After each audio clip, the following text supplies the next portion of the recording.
I started to become depressed. I started to mentally struggle. I started to have a lot of outer emotions show now because basically I was told that this is what I was and this is what I'm going through and this is my experience. Even if it truly wasn't and I communicated it wasn't, eventually because I'm seeing these people and I believed it enough, I started to now form that identity.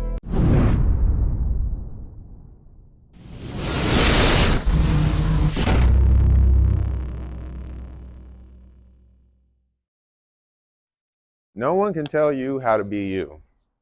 So I relate this to me a lot because I had a hard time struggling with even going to counseling or therapy. Because when I was younger, I grew up in the court system a little bit. My parents went through a divorce, so me and my older brother went through the family court system.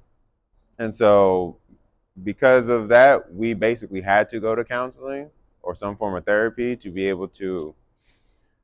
I'm not even sure why, honestly, but I'm sure it had to do with being able to get out what we may need to get out as kids, as some kids go through a harder time with the parents going through a divorce.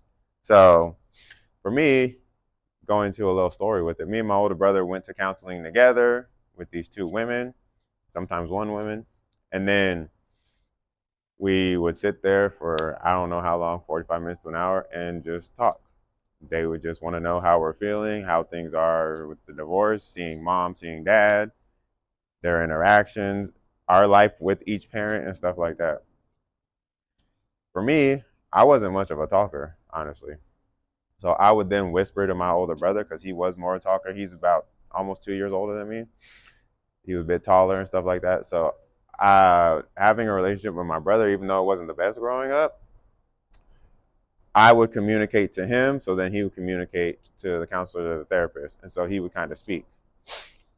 Eventually, it got to a point where I was just going by myself and I wouldn't talk. I wasn't at a point where I felt comfortable communicating in the right way that would kind of resonate to that degree between 8 and, or I want to say 11 years old, 11, 12 years old actually.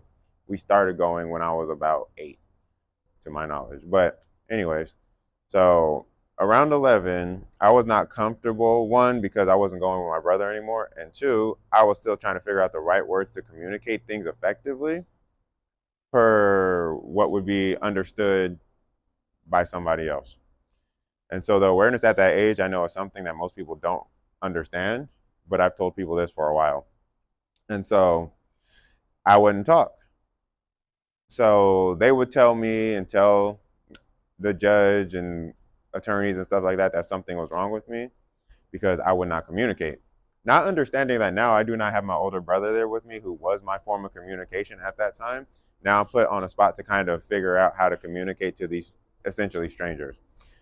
And so eventually I would just get told, like, hey, I know this divorce is a lot on you. I know you probably blame yourself for it. I know you're probably struggling, you're depressed, this kind of stuff.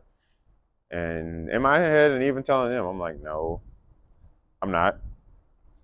I'm like, I understand they're not together. I understand we see both. I wish they were together because what kid didn't if, to your knowledge, it was a healthy relationship or marriage? But I was basically told these things time and time again. So after some time, because these are people that have masters, PhDs in psychology in their field per se, and that's kind of what at the time I was aware of, to trust people that have these degrees, that have these higher level education, that essentially know me better than me, right? So eventually, having it told time and time again, being by myself, and it not changing, I started to think to myself, like, hey, you know what? Maybe I do have a problem. Maybe something is wrong with me. Maybe I am struggling with this stuff a lot more than I thought. And so I started to listen to somebody else's opinion of me, which then became my identity. I started to become depressed. I started to mentally struggle. I started to have a lot of outer emotions show now because basically I was told that this is what I was and this is what I'm going through and this is my experience. Even if it truly wasn't and I communicated it wasn't, eventually because I'm seeing these people and I believed it enough, I started to now form that identity. And so with that, I dealt with everything I went to. At 14 was the first time I cut myself. I have the tattoos, but there's still a few that I have that kind of show through. And it made me get to that point. So the last time I truly did that was 2020 was the last time I did it, but it was a small one on my finger. But when I was 14, it was the first time I've ever done it in general. And I've done it a few times after that. I no longer do anything like that. I know my life is valuable, and I know not to listen to somebody else's opinion of me when I know me best. I know my value, I know my worth, and I know who I am. But when I fully didn't know who I was and I was still figuring out some of these things, it was a whole lot more difficult when I am listening to an outsider's perspective on me that may know me better than me, even being at that young age. So you relate that to yourself now at an older age. If you do not know who are you are going to listen or be influenced by outside forces, whether that's social media, whether that's the news, whether it's your parents, whether it's family members of any kind, coworkers. You're going to be influenced by other people outside of you who think they know you better than you. But no one's gone through everything you've gone through. No one experienced all the stuff you experienced. No one knows essentially you better than you. You've lived the life that you live for however long you've been on this earth. No one else has. So understanding the aspect of other people telling you who you are and you not knowing who you are, you now have the ability to be influenced.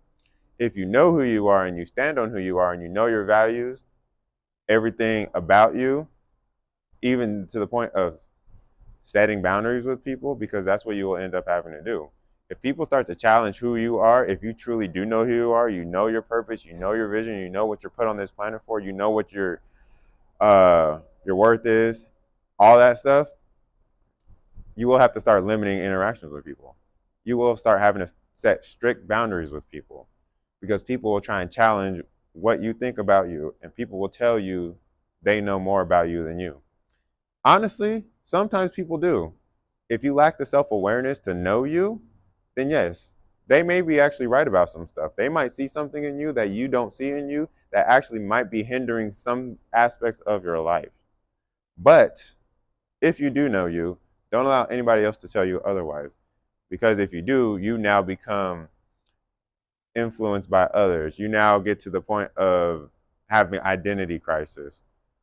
Now you get to the point of getting to the point of being depressed and having suicidal thoughts because you're not sure of who you are, what your purpose is, what it is you're doing, if you're valuable, if you're loved, if you're appreciated, any of those things. You have to know you better than you.